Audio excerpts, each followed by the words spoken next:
안녕하세요. 믿기 어려운 뉴스들이 계속 터져 나오고 있습니다. 시용대출금리 20%대로 치솟는다고 합니다. 저축은행하고 여신은 11월 달에 19%에 육박하답니다. 그리고 11월 입살 한국은행이 0.5% 금리 인상하면 20% 되는 게 확실하답니다. 결국에는 올라갈 수 있을 때까지 최고점까지 올라간다라고 봐야 됩니다. 누가 이런 상황들을 만들었습니까? 이렇게 무리하게 빚을 지게 만든 이들이 전부 다 동조자이고 범죄자이고 그들이 이러한 사태의 원흉이 아닌가 라는 생각을 해봅니다. 미국의 자연스텝 이후 개인의 신용대출 금리가 연 20%대를 향해 달려가고 있답니다. 이자 부담이 눈덩이처럼 불어나서 금융권에서는 시학차주의 채무상환 능력 악화를 우려하고 있답니다. 서민들이 주로 이용하는 제2금융권 중심으로 대출의 문턱이 높아지고 있는 거죠. 서민 금융시장의 경색 문제도 이제 점점 표면화될 거라고 합니다. 많이 우려스럽죠. 많이 염려스럽습니다. 이 어쩌자고 이렇게까지 흘러가는 걸까요? 11월 24일 날도 한국은행은 기준금리를 0.5% 인상합니다. 한국은행이 0.5% 인상하면 시장에 미치는 여파는 점점 더 커지죠.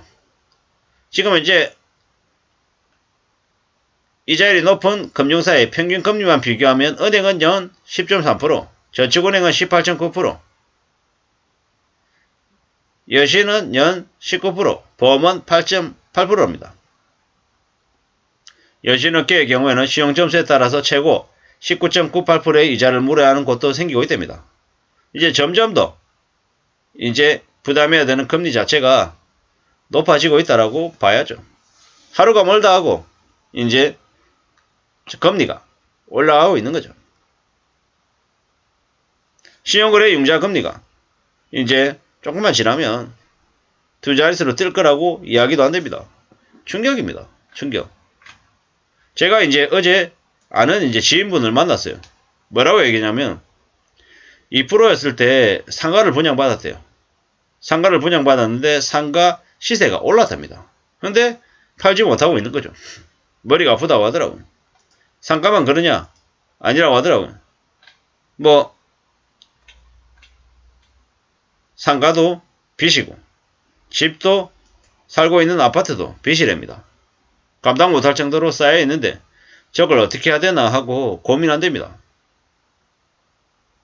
제가 만약에 그분 상황이라고 하면 지금 수단과 방법을 가리지 않고 어떻게든 하루빨리 빚을 정리하겠다라고 말씀을 드렸지만 그렇게 쉽게 결정할 수 없을 겁니다. 가격이 오른 상가를 팔려고 하니까 세금이 너무 세서 세금이 아까워서 못 팔겠다라는 그런 뉘앙스였습니다. 제가 말씀을 드렸죠. 시세 차익이 난 경우에 그에 대해서 세금을 내는 거다. 만약 손해를 봤으면 손해보험 관련해서 세금을 뜯느냐? 아니라고 얘기하죠. 남 얘기니까 그렇게 얘기하는 거 아니냐라고 이야기할 수도 있겠지만 참 진지하게 고민하고 좀 많이 생각해서 어떤 식으로든 하루빨리 그 어려운 상황을 빠져나와야 되는데 말처럼 쉽게 결정한 사람들은 잘 없을 거다라는 생각이 들었습니다. 이런 거죠.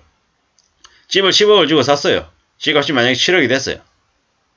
3억을 손해보고 팔 수 있겠냐라는 거죠. 보통 사람들은 그렇게 못합니다. 왜? 3억을 날려먹고 그걸 감당할 수 있는 사람은 정말 이 강심장인 거죠. 보통의 사람한테는 1억도 큰 돈이기 때문에 3억이 날라갔다라고 하면 멘탈이 나가는 거죠. 어제 탐사 7인가요? 이제 시사 프로 나오는 이제 그걸 이제 잠깐 봤었더랬습니다. 봤는데 거기에 이제 연권한 사람들이 이제 몇이 나오더라고요. 주식하고 코인 투자해가지고 6천만원 손해를 6천만원 빚을 가지고 있는 남성, 30살 먹은 남성. 배달일 하면서 하는 거예요. 배달일 해가지고 허겁지겁 빚을 갚기는커녕 계속 이자가 더 불어나고 있더라고요. 카드 돌려막기 해서. 또 어느 부분은 13억짜리 집을 사는데 7억 대출을 낸 거예요. 뭐 맞벌이해서 400만원, 400만원 합쳐서 800만원의 수익을, 월 소득을 가지고 있다는데 뭐 원리금이니 이자니 뭐니 합쳐가지고 내는 돈이 350에서 400인 거예요. 과연 살아갈 수 있을까? 모르긴 몰라도 뭐 애가 없는 것처럼 보였어요. 애 낳고 애 밑에 돈 들어가고 이러면은 살 수 있으려나? 아마도 이세 출산은 포기해야 되지 않을까 이런 생각들도 들었습니다.